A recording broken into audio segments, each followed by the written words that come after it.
Okay. So, yes, we're talking about contradictions. And the full innocent is like a mask. And so I was explaining how the chart Saturn. So Jen, when you get your packet, let me just reiterate. You have the sun, the moon, and the ascendant. So this is my chart. We're going to get, so she's passing around a paper, put your day birth, birthday, your time of birth, and your place of birth. And I'm going to run everyone's chart in color and laminate them. And then you can write on it. I'm going to go tell them. Okay. So what I wrote was based on the archetypes, and you're going to do that today. Everyone's going to figure out there are 3 archetypes that resonate with them. We've done a little bit of this before. You're going to find some contradictions in your classmates' archetypes. So these are mine: the fool, the caregiver, or the seeker, or the innocent, the mother, and the explorer. What contradictions do you find in these archetypes? What doesn't match up? Oh, what I was going to say before we pause. And your hair, by the way, looks beautiful. Thank you.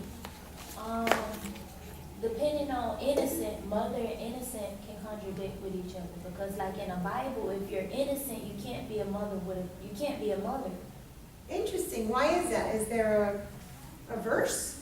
No. If it is, I'm not sure. Okay, but what's That's what I'm saying. what's the It depends on gist how of you the define story? innocence. Okay, well, in my case, I think it was you who said naive. That's definitely accurate. But then, are you naive, but then you're a mother? Remember that mother and women are the source of life. And so, that's definitely a place. And I've struggled with that aspect. And innocent refers to the child. So in the relationship with your children, are you the mother or are you the child? Is the child the parent? And that's a very common theme. My daughter tries. Okay, my daughter tries too. She does. She had to be for her father upon the divorce. And then now that I'm sick, she's trying. And I have to constantly remind her that she can't be my mother. Okay, so I do ask her for help, and that's okay, but there's a fine line. So what I want you to take away from this is that before your client even walks in the room, if you have this information, you can already see the threads that they're coming with. You already know I have contradictions. I'm a know-it-all, but I feel like I know nothing. Am I a mother or am I a child? So at work, I'm a child. I have a work mom, but at home I have 3 kids. So you start understanding just with the archetypes. We haven't even touched astrology. That you already start seeing why people say I like thin crust. You see how easy it starts to become? Now, if you happen to have the astrology wheel in 2 seconds, but you could give a client this activity. So take out the sheet from last week. I probably have a copy, not to worry. If not, you can cheat off Jen. And this week, I sent you this one. So disregard all of the addictions for a moment. We're simply just looking at the archetypes. Okay, on this particular form, you have innocent, orphan, warrior, caregiver, seeker, destroyer, lover, creator, ruler, magician, sage, and fool. Okay, these are from the Jungian handout that I sent you last time.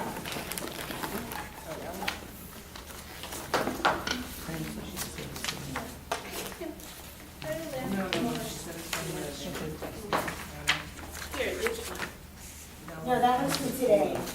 And then where's your pack? The one that you have in your hand is this one. Right, that one's from today, and then what's the one from last week?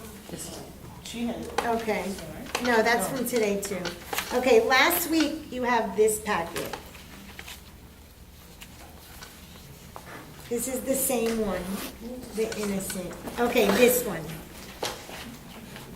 Hero, jester, lover, caregiver, ruler, creator, explorer, sage, rebel, innocent, magician, orphan. Some overlap. Do not get hell-bent on the actual archetypes. You can come up with your own name, okay? That's a good activity.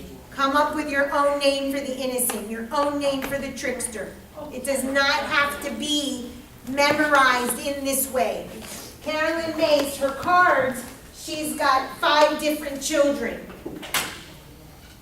The abandoned child, the orphanage child, the this child, the that child. So don't get caught up in that. But if you want, in your clinical setting, to use a certain language with your clients that are these 12, you're more than welcome. So that could be one other language that you're working with your client with. These are going to be the archetypes we are going to refer to here.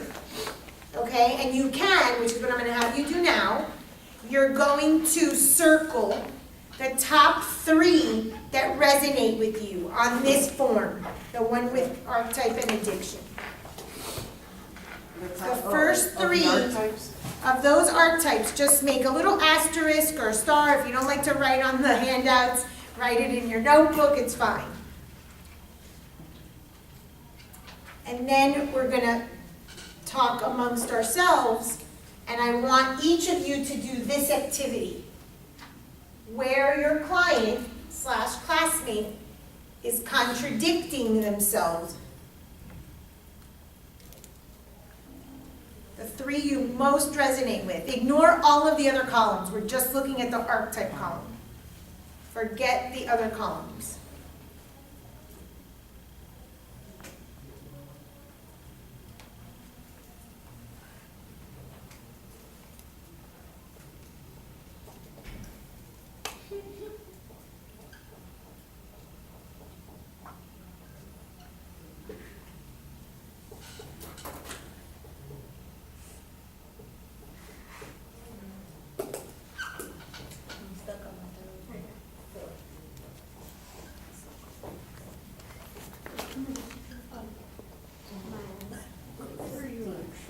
It's the same. Oh, it's just bigger. This one? Name the one you wanted us to do. Yeah, those are the same. And then there's the other one. It's just bigger. Oh. It's just bigger. Right. It's just light. And I have not been able to edit it so that I could get that darker. So, okay, who has 3? Okay, Rebecca, who has 3? Jen. Who else? Paula? Okay, the 2 of you. So who wants to be first? Okay, I want you to share with Paula what 3 archetypes you picked. I picked innocent, destroyer, and sage. Innocent, destroyer, and sage. Okay, now Paula, what contradictions do you see in these 3 that you're going to tell your client? It's not on the paper. No, I know. Ignore all the other columns. Look at the board. When you hear these 3 words, what contradictions do you find? This is common sense. This is not, you can't go wrong. So I guess you play innocent when you destroy something? I guess. Well, you're not judging her. No, yeah. You're telling us what, just like I did with mine, and everybody spoke, and we got, look how much stuff we got.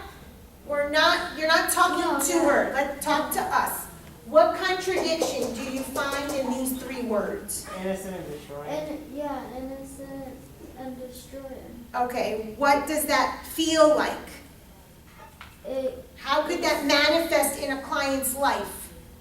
Because when instead of coming out and doing something, they play it safe and they're like, let me just go on with it. Okay. They pretend like everything's okay. Okay, and what did she share with us last week or 2 about her relationship. How was she using the innocent and the destroyer in her case study with her?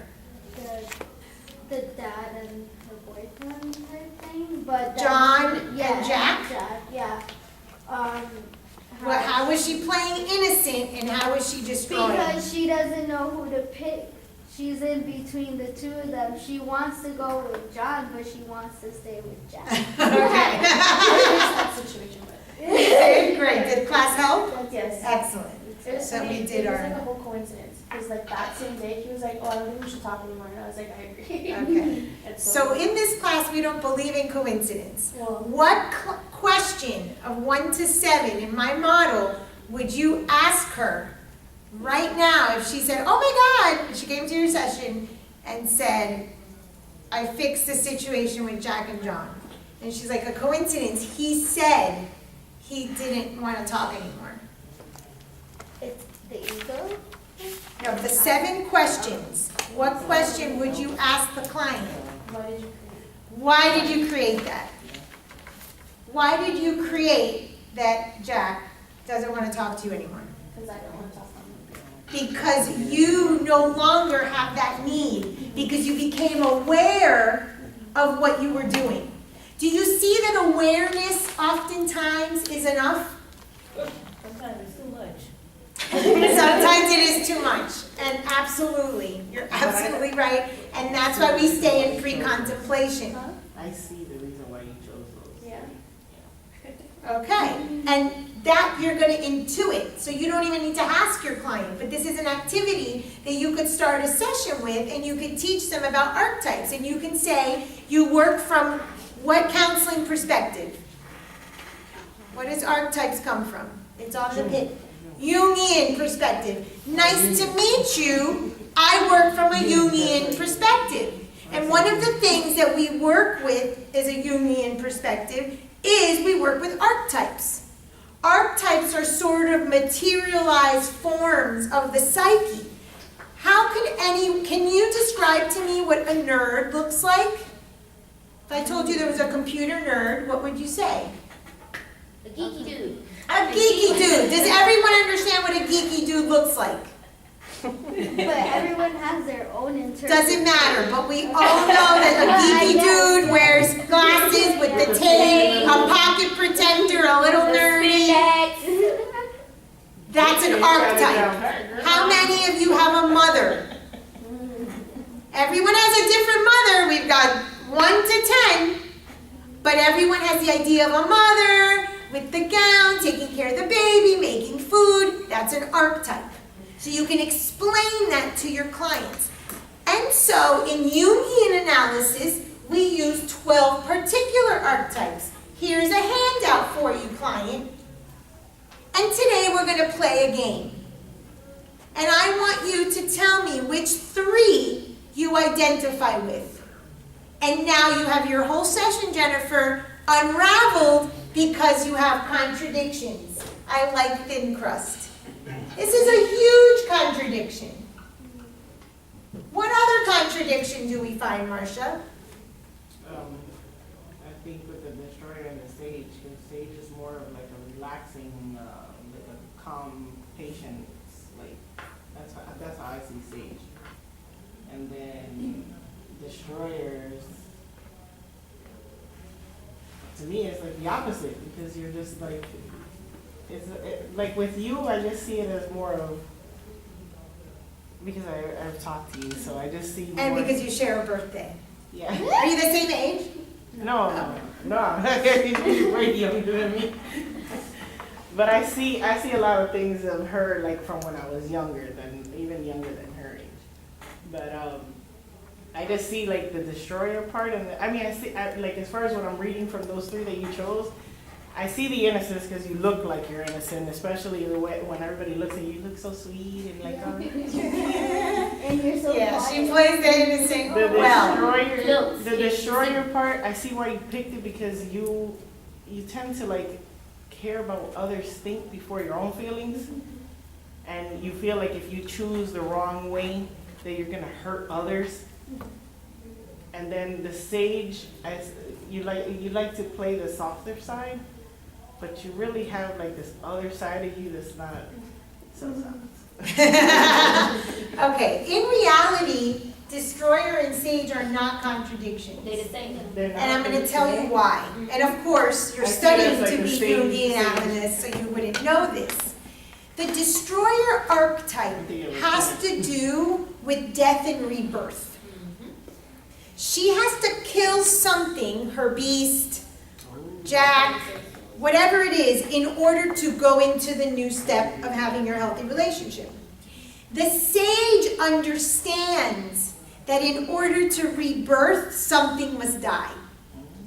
And he's a sage because he doesn't hold on to it. He surrenders and accepts falling hair, losing a guy, losing a friend, failing a class, whatever it is. Whatever that issue is that you have to die from is to have a rebirth. So these are actually quite compatible. Oh, I didn't Okay. even read that. I just And saw that's it. okay. No, that handout isn't the one. That handout is the one that's the addictions. But the one that Tanisha has that you didn't bring today, Oh, okay. it describes it a little bit more. It has the goal and the fear. But you would read the goal. 'Cause I thought it was Okay? sage. And that just comes with study. That doesn't, I don't know more than you. I just know because I've studied. That's it. Okay? What else is a contradiction? There's one that seems to me to be pretty obvious. The sage and the innocent. The sage and the innocent. What's the contradiction between the sage and the innocent?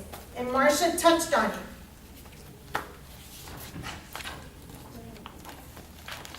You can talk too about. Like Marcia said that she's all quiet and she's like sweet, but then she has this other side to her that she doesn't bring out. Okay, so remember that every archetype To an extent. has 0 to 100. During certain Okay, what we're trying to find is the 48 to 52, which is self-mastery. I gave you a handout on that nobody has. Okay, nobody is balanced. Nobody is the Buddha or Jesus. We're on our way to becoming. So a 0 would be sage or innocent. Of those two, which is the 100. 100 is what? Sage or innocent? Sage. So the innocent is 0. Do you see how those two contradict one another? You're either this innocent child that needs to be told, or you're the sage that has the answers. We flip-flop with these two faces. That's duality. Remember that word, duality? You have to know duality. On this plane, in this earth, every single thing is dual. Nobody is unified. It's non-existent. That is for the transcendent plane. We are on our way to trying to become unified, remember? But we're just shells fragmented. We're not whole shells. Sound familiar? Okay. So, what you can do with a client is have a little paper. I gave one to you, the 0 to 100. Somewhere here. Here it is.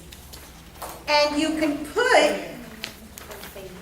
two of the contradictory ones, one on 0, one on 100, and start speaking to the client based on how they flip-flop or how they contradict themselves with their archetypes.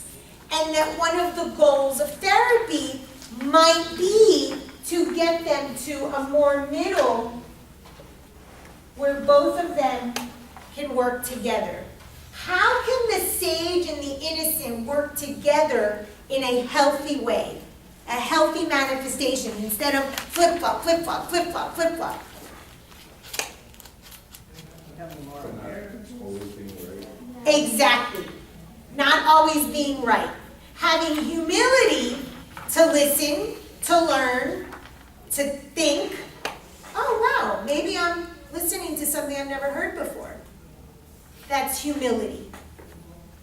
So you could take that 0 to 100, you could put the two contradictory archetypes, and you could start speaking to the client about how these two things show up.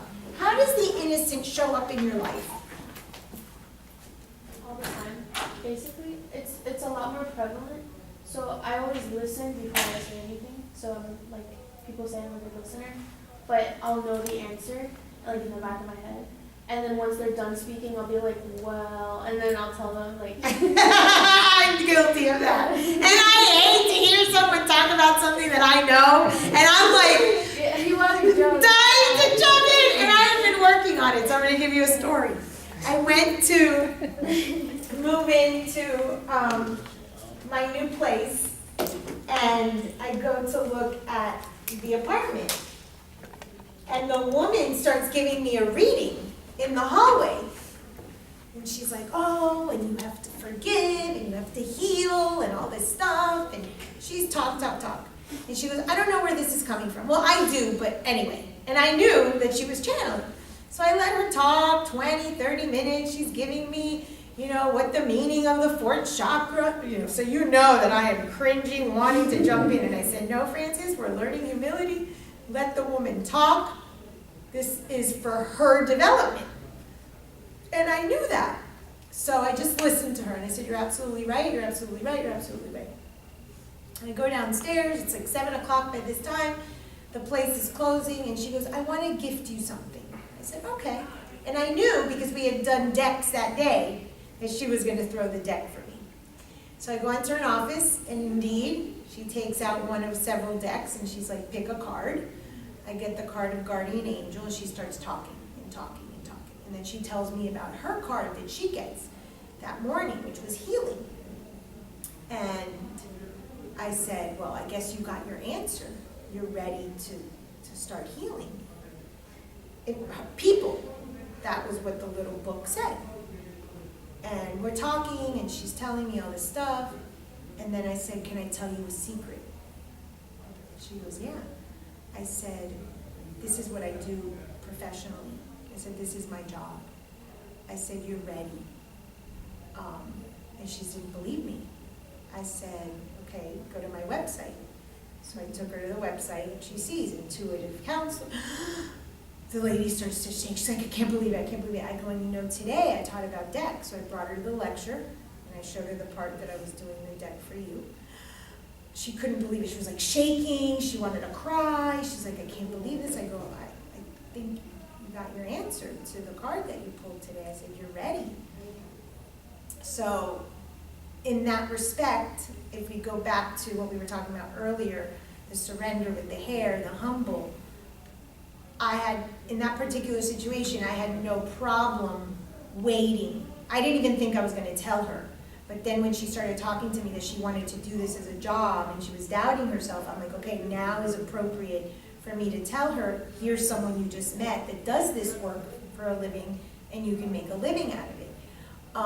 So if I found an appropriate place. So that could be something where you balance, that could be part of the self-mastery, and I by no means have self-mastery. This was one time, that may never ever happen again, But you can talk to the client about where they can meet the innocent and the sage in the middle, where perhaps the information they're going to impart validates the other person, and all they're doing is adding to what the other person said, rather than correcting them, rather than showing off. I'm talking about myself, all of that.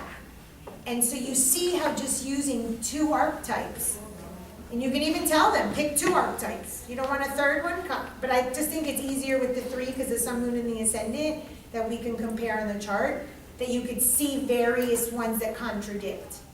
And everyone is going to have a thin crust. You're going to find a contradiction. And then if you put it on your 0 to 100, you can already see the thread that they're coming from. Can everyone see how easy this tool is? Okay? Good. Perfect. So we'll get the charts made. I can't promise it's going to be this week, but maybe next week once I'm feeling better.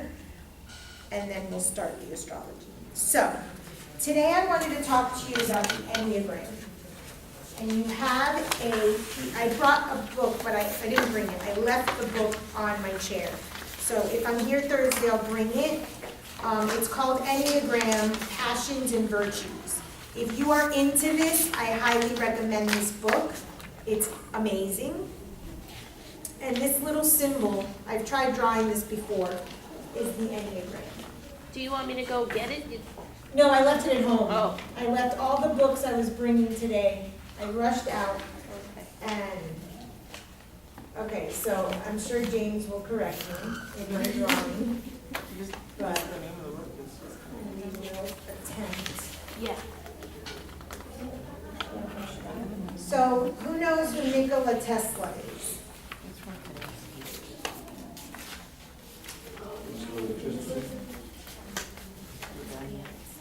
Nikola Tesla.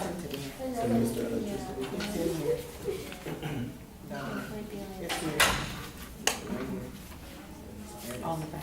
Is that right? You're getting there. Okay, well, that's the Enneagram. And for the viewers, this is a very tiny picture of it. It's Okay. closed off at the bottom. What? It is closing off at the bottom. Just It cuts off? no, It's closed. Instead of being left open, but the gap that you have. Oh, it is? Oh, okay, usually it's not, just FYI. Usually if you Google it, it's not closed. Unless I'm wrong, which is very possible, but anyway. The Enneagram is a tool. Is that the name of the book? The book is Enneagram, Passions and Vices, I believe. It's really good. And the Enneagram is a tool that discusses psychological development, or I shouldn't say psychological, personality development. Okay? So have you ever taken any of those personality quizzes online? Okay. Yep. And you come out with whatever they tell you that you are. There's some that have an archetype. Oh, you're the hero, and then they send you gazillion emails a day. Or, hey, yay! Are you just visiting? Yeah. Oh, you're on break? Okay, good. Oh. You want to take a packet? What? Yeah. Thank you. I'm just gonna say thank you. You do. Yeah. Sister Pachi's gonna give you the, and you're in with the new information. So you say a little bit. So the Enneagram is one of those things like the psychological, personality theories or personality development. And it'll tell you about the 9 different types. Can you bring those up? Does it look like this? I have there's a couple of them. That's the book, yes. The Enneagram of Passion and Virtues, Finding the Way Home. You have a what? There's a few of them. Okay, you see, I don't know why, I must have visually, you're right that it closes, but for some Then reason, there's this one here. yeah, no, I don't like that one. Go back to yours. I have a Okay. picture. Can I borrow this? Okay. Yeah. So this is it in a colorful way. The old meme. Yeah, but that one's in a language I don't read. So the other one's fine. And you might even actually have it on here. Yeah, you do. Okay. Enneagram type 1 is in the characteristic role. Reformer or perfectionist. Characteristic 2, helper giver. Characteristic 3, achiever or performer. Characteristic 4, individualist or romantic. Number 5, investigator, observer. 6 is loyal or skeptic. 7 is enthusiast or epicure. 8 is challenger or protector. And 9 is peacemaker or mediator. What do those sound like, people? Just like the archetypes. Looking at it and They're just another way to determine an archetype. Every time you do a test, you're working with archetypes. All of those tests are basically Jung. And they took the Jungian archetypes, they named them themselves, and they made some tool out of it so that they could sell you another program. The Enneagram is no different, but what I like about the Enneagram, and the one we're gonna work with, is going to be more esoteric. So, you've heard of Gurdjieff, I've mentioned him before. Gurdjieff discovered this, so they say. No one really knows who created or originated it, but I don't know if he discovered it in a cave or something like that. It's at the beginning